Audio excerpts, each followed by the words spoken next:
Welcome back. Let's head to Trinidad and Tobago, where the Jamaica Tallawahs ended their preliminary round of the Caribbean Premier League with their second worst record in the history of the tournament after another batting collapse ended in an 11-run defeat to the St. Lucia Zouks earlier on Sunday. Needing 146 runs for victory, the Tallawahs were cruising at 84 without loss, with Glenn Phillips once again leading the way with 49. But his dismissal led to a swift collapse by the Jamaican franchise as they lost 7 wickets for just 19 runs, to be restricted to 134 for 9. Zahir Khan, who played for the Tallawahs last season, bagged 3 for 25 and began the slide, removing Phillips, captain Robman Powell for 2 and Andre Russell for a first ball duck in 8 deliveries.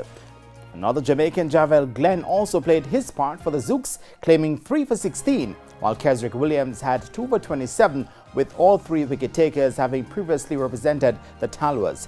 Jermaine Blackwood and Nicholas Curtin both got 25 in the Tallawahs innings. Earlier, 32 each from Rakeem Cornwall and Roston Chase helped the Zouks to 145 for 6. However, Najibullah Zadran led the scoring with 35 against Mujib-ur Rahman, 2 for 38. The Tallawahs completed the round with 3 wins and 6 defeats in their 10 games, just 1 better than their 2019 campaign, where they ended at the foot of the table with 2 wins and 8 defeats. They will, however, face off with the Trinbago Knight Riders in the semi-finals on Tuesday after ending 4th.